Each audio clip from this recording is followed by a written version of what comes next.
السلام علیکم ناظرین، میں ہوں روہیل خان اور آپ دیکھ رہے ہیں روہیل وائس چینل۔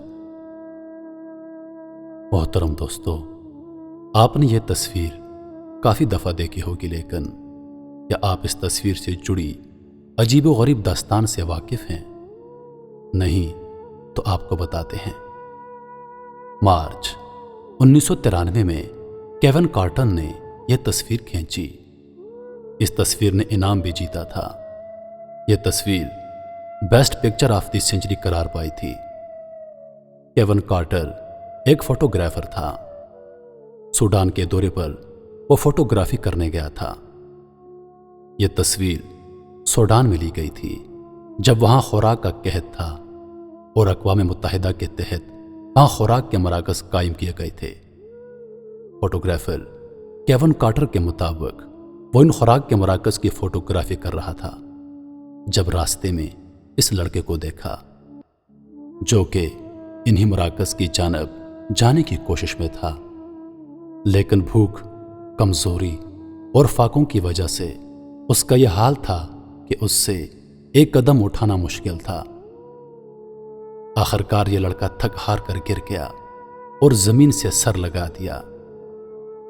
تصویر میں دیکھیں، پیچھے ایک گدھ موجود ہے جو کہ اس انتظار میں ہے کہ کب یہ لڑکا مرے گا اور کب میں اسے کھاؤں گا۔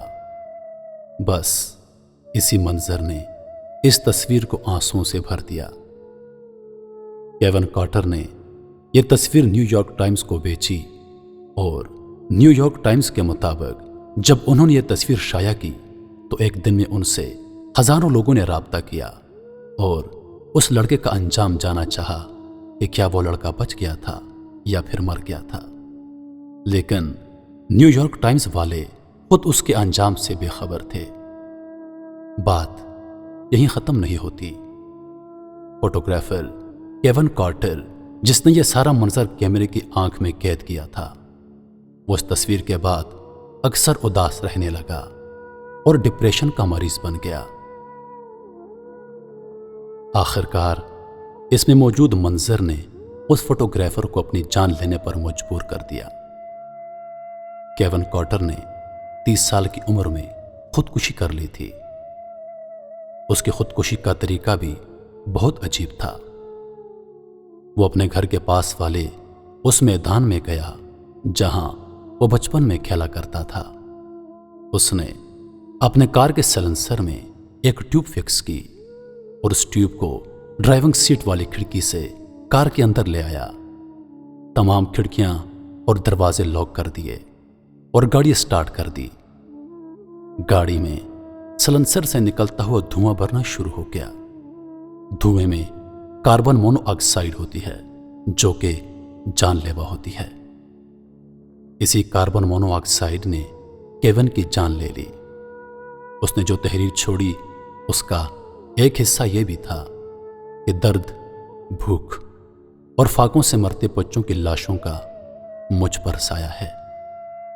درد، بھوک اور فاقوں سے مرتے بچوں کے غم نے مجھے جان لینے پر مجبور کر دیا ہے۔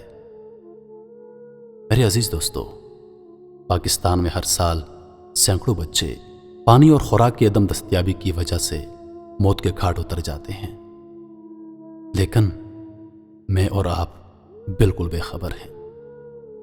ہم نے کبھی یہ جاننے کی کوشش ہی نہیں کی، ہم نے کبھی ان کے درد کو درد ہی نہیں سمجھا۔ پتہ نہیں کب ہم دوسروں کے درد کو اپنا درد سمجھیں گے، پتہ نہیں کب ہم غفلت کی نیند سے جاگیں گے، پتہ نہیں کب ہمارے اندر احساس پیدا ہوگا، پتہ نہیں کب ہم دوسروں کے درد کو اپنا درد سمجھیں گے، پتہ نہیں کب ہم اپنے ان بھائیوں کی مدد کریں گے، پتہ نہیں کب۔ محترم عزیز دوستو، ویڈیو پسند آ جائے تو لائک اور شیئر ضرور کر دیجیے گا اور آنے والی ویڈیوز کے لیے ہمارے چینل کو سبسکرائب کر دیں اور ساتھ میں موجود بیل کے آئیکن کو دبا دیں تاکہ ہماری ہر نئی آنے والی ویڈیو سب سے پہلے آپ تک پہنچے۔ مجھے دیجیے اجازت، زندگی رہی تو اگلی بار ایک اور ویڈیو لے کر آپ کی خدمت میں حاضر ہوں گا۔ تب تک کے لیے خدا حافظ۔ اللہ پاک آپ سب کا حافظ و نگہبان. ہنستے رہیے اور ہمیشہ مسکراتے رہیے.